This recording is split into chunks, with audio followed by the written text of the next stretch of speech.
The text message glowed on Daniel's phone at 2:17 a.m. I accept your offer. His heart stopped. What offer? From whom? Then he remembered his careless joke to his boss yesterday, words spoken in kindness without thought of consequence. Now, as dawn approached, Daniel realized some jokes change lives forever, including his own. Daniel Parker stared at his phone in the darkness of his bedroom, the blue light illuminating his confused expression. The message from his boss, Rebecca Chen, made no sense at first. Then the memory flooded back, their conversation in the break room yesterday, his casual offer made in sympathy, never expecting she'd take it seriously. I accept your offer, the message read. If it's still available. I'm sorry for texting so late. Daniel sat up in bed, fully awake now. His 5-year-old daughter Sophia slept peacefully in the next room, unaware that their quiet life might be about to change dramatically. He typed back with trembling fingers, "Are you okay? Do you need me to call?" 3 dots appeared immediately. No. Just need to know if you meant it. Daniel hesitated. Had he meant it? He barely remembered making the offer. It had been a throwaway comment, a moment of empathy when Rebecca had mentioned her landlord was selling her apartment building, giving tenants just 30 days to vacate. My place isn't much, he'd said, gesturing to the coffee in the break room microwave, but there's a spare room if you need somewhere to stay while you look. Sophia would probably love the company. Rebecca had smiled politely and thanked him, but he'd assumed it was just workplace courtesy. They weren't friends outside the office. She was his direct supervisor at the architectural firm, always professional, sometimes intimidating. In their 3 years working together, he'd never seen her vulnerable until yesterday, when she'd confided her housing crisis while waiting for her lunch to heat. Now, at 2:20 a.m., Daniel typed, "The offer stands. Are you safe tonight?"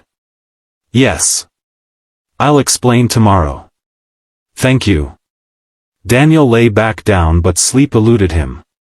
His 3-bedroom house had stood half-empty since Claire left 2 years ago, taking only her personal belongings and leaving behind the ghost of their failed marriage. The spare room had become a storage space for boxes he never unpacked, memories he never sorted through. Maybe this arrangement could work. Rebecca needed a place to stay temporarily, and he and Sophia could use some life in that empty house. Still, she was his boss, there were complications, boundaries to consider. By morning, Daniel had convinced himself the text exchange had been a strange dream. He made Sophia's breakfast, packed her lunch, and dropped her at kindergarten with their usual high-five goodbye ritual. "Remember, Mrs. Rodriguez is picking you up today for your playdate with Miguel," he reminded her. "I know, Daddy," Sophia said with the exaggerated patience of a child who believes adults repeat things unnecessarily. "Can I bring Miguel to our house next time?" "We'll see," Daniel said, smoothing her dark curls. "Have a great day, sophomore." At the office, Daniel half expected Rebecca to act as though nothing had happened. Instead, she was waiting by his desk when he arrived, composed as always in her tailored blazer, but with shadows under her eyes that makeup couldn't quite conceal. "Can we talk privately?" she asked, her voice steady but quieter than usual. In the small conference room, Rebecca sat across from him, hands folded on the table. For the first time, Daniel noticed how tired she looked beneath her professional exterior. "I apologize for the late message," she began. "I spent yesterday looking at apartments after work. The last one I viewed had already been rented by the time I arrived. The rental market is impossible right now." She paused. "I've been staying at a hotel since Monday. My savings won't last long at those rates." Daniel nodded, surprised by her candor. Rebecca had always maintained careful boundaries between her professional and personal life. "I understand if you were just being nice," she continued. "People say things they don't mean. But if your offer was genuine, I'd like to take you up on it. Temporarily, of course. I can pay rent, help with utilities, whatever's fair." Daniel considered his response carefully. The offer was genuine, he said finally. The room needs clearing out, but it's yours if you need it. Sophia and I have plenty of space. Relief flickered across Rebecca's face before her professional mask returned. Thank you. I wouldn't impose if I had other options. I promise I won't disrupt your routine with Sophia. She'll probably be thrilled, Daniel said honestly. She's been asking for a houseguest since she learned the word sleepover. They agreed Rebecca would come by that evening to see the space. As they left the conference room, Daniel felt a strange mixture of anxiety and anticipation. His impulsive offer had suddenly become very real. Throughout the day, Daniel found himself watching Rebecca during meetings, noticing things he'd overlooked before, how she always made sure everyone had a chance to speak, the way she defended her team's ideas to senior management, her habit of bringing coffee to morning meetings for everyone without taking credit. After work, Daniel rushed home to prepare the spare room, throwing open windows to air out the musty space and hastily relocating boxes to the garage. He changed the sheets on the bed that had sat unused for years and found a clean towel set in the linen closet. When the doorbell rang at 7, Sophia beat him to it, flinging the door open with characteristic enthusiasm. "Are you Daddy's friend?" she demanded, looking up at Rebecca with undisguised curiosity. Rebecca, standing awkwardly on the porch with a small suitcase, seemed momentarily at a loss. Gone was the confident executive, replaced by someone unsure of her welcome. "I'm Rebecca," she said finally, crouching down to Sophia's level. "I work with your dad." "I'm Sophia Parker and I'm 5 3/4, the child announced. "Are you staying for dinner?" "Daddy made spaghetti because it's Wednesday." Daniel appeared behind his daughter. "Sophia, let Ms. Chen come inside before the interrogation." "Rebecca, please," she corrected, stepping into the modest foyer. She looked different in jeans and a simple sweater, her dark hair loose around her shoulders instead of in its usual neat bun. The house tour was brief: living room with mismatched furniture, kitchen with crayon artwork magnetized to the refrigerator, bathroom they would share, and finally the spare room, hastily prepared but clean. "It's not much," Daniel apologized, suddenly seeing his home through her eyes: the worn carpet, the walls that needed repainting, the general air of a place maintained but not quite loved. "It's perfect," Rebecca said quietly. "Thank you."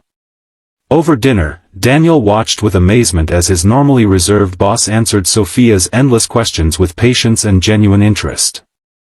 She told stories about growing up in San Francisco with her grandmother after her parents died, about studying architecture because she loved creating spaces where people felt safe, about her cat who had passed away last year. "Why don't you have another cat?" Sophia asked, twirling spaghetti around her fork with focused determination. "My apartment didn't allow pets," Rebecca explained. "And now I don't have an apartment at all." "You can live here forever," Sophia declared magnanimously. "We have lots of room and Daddy says it's too quiet sometimes." Daniel nearly choked on his water. "Sophia, Ms. Rebecca is just staying until she finds a new place." "But why?" Sophia persisted. "Don't you like her?" The adults exchanged glances, Rebecca's expression unreadable. "It's complicated, sweetheart," Daniel said finally. "Rebecca has her own life." "Grown-ups always say that when they don't want to answer," Sophia muttered, but let the subject drop in favor of describing her kindergarten art project in elaborate detail. After Sophia's bedtime, Daniel found Rebecca washing dishes despite his protests. "It's the least I can do," she insisted. "I'm not used to being in someone's debt." "It's not a debt," Daniel said, taking a dish towel to dry. "It's just helping out." They worked in silence for a moment before Rebecca spoke again. "Your daughter is wonderful." "She's the best thing in my life," Daniel agreed. "Has been since the day she was born. Even more so after Claire left." "Your ex-wife?" Rebecca asked cautiously. Daniel nodded. "She decided parenthood wasn't for her after all. Said she felt trapped." We share custody on paper, but in reality, Claire sees Sophia maybe once a month. Sometimes less. I'm sorry, Rebecca said, and Daniel could tell she meant it. Don't be. Sophia and I figured it out. We're a good team. He hesitated. What about you? You've never mentioned family. Rebecca's hands stilled in the soapy water. There's not much to tell. My parents died when I was 8. My grandmother raised me, but she passed away during my second year of college. No siblings. A few distant relatives I barely know. The simple facts, delivered without self-pity, hit Daniel harder than he expected. He'd always seen Rebecca as self-sufficient by choice, not necessity. That must have been lonely, he said quietly. She shrugged, resuming her washing. You get used to it. Build your own support systems. I have friends, colleagues. A small smile. And now, apparently, roommates. The next morning established their first awkward routine, sharing the bathroom, navigating breakfast, leaving for work in separate cars to avoid office gossip. Daniel found himself hyper-aware of Rebecca's presence in his home, the sound of her shower running, the scent of her coffee preference, the neat way she folded the throw blanket after using it. At work, they maintained their professional relationship, though Daniel noticed subtle changes. Rebecca seemed more relaxed in their one-on-one meetings, and he found himself speaking more freely, offering ideas he might have previously kept to himself. Days stretched into weeks. The temporary arrangement developed its own rhythm. Rebecca cooked dinner on Mondays and Thursdays, introducing Sophia to foods she'd never tried before. Daniel handled the other weeknights, his repertoire more limited but appreciated nonetheless. They shared weekend meal preparation, sometimes with Sophia's enthusiastic but messy assistance. 1 month in, Rebecca announced she'd found an apartment. It's available at the end of next month, she said over Friday night takeout. The location is good, close to work and reasonably priced. That's great, Daniel said automatically, though he felt an unexpected pang of disappointment. He glanced at Sophia, who had stopped eating her lo mein. But you just got here, his daughter protested.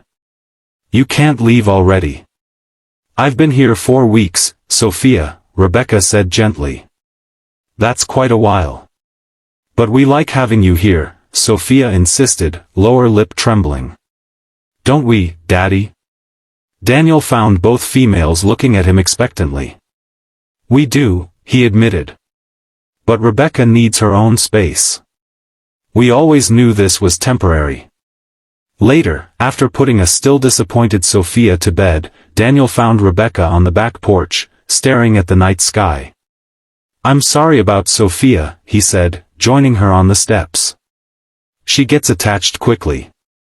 Don't apologize, Rebecca said. It's nice to be wanted. The simple statement hung in the air between them. Daniel realized with sudden clarity that in the past month, he'd come to see Rebecca not as his boss, not even as his houseguest, but as someone essential to their daily lives.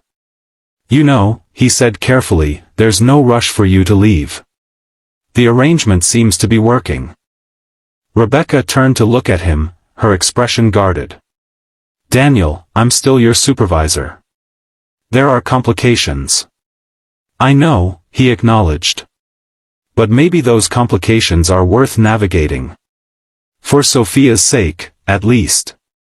Just for Sophia's sake? Rebecca asked quietly. Daniel met her gaze. No, he admitted. Not just for her. The next day, Rebecca went to view the apartment she'd mentioned. She returned subdued, sitting at the kitchen table while Sophia colored nearby. The apartment was nice, she told Daniel. Good layout, decent light.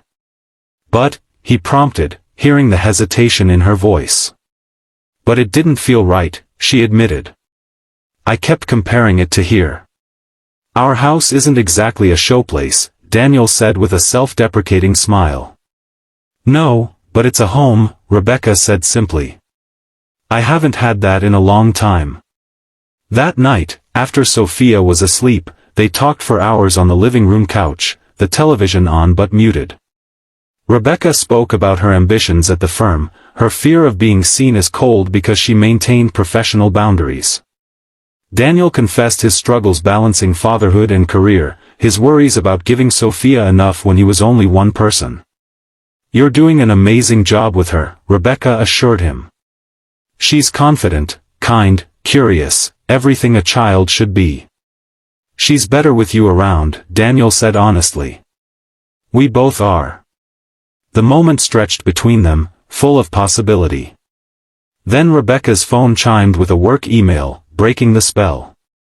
"I should get some sleep," she said, standing abruptly. "Early meeting tomorrow." Daniel nodded, not trusting himself to speak. He watched her retreat to the spare room, wondering if he'd said too much or not enough. The following weeks brought a subtle shift in their dynamic. Rebecca started joining their weekend outings, trips to the park, the children's museum, the farmer's market. Sophia bloomed under the additional attention, proudly introducing Rebecca to her friends and teachers as, "my dad's friend who lives with us." At work, they maintained professionalism, though Daniel noticed colleagues exchanging glances when they arrived separately but within minutes of each other.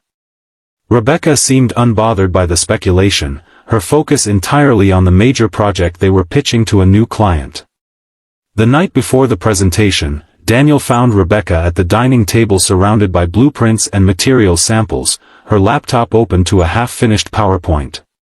"Sophia's asking for you to read her bedtime story," he said. "Your dragon voices are apparently superior to mine." Rebecca smiled but didn't look up. "I need to finish this section. Tell her I'll come in to say goodnight in a few minutes." Daniel hesitated. "When was the last time you took a break?" "I'm fine," she insisted, rubbing her temples. "This project could mean a promotion. I can't afford mistakes." "You're not going to make mistakes," Daniel said, sitting across from her. "But you might if you don't rest. The presentation isn't until tomorrow afternoon."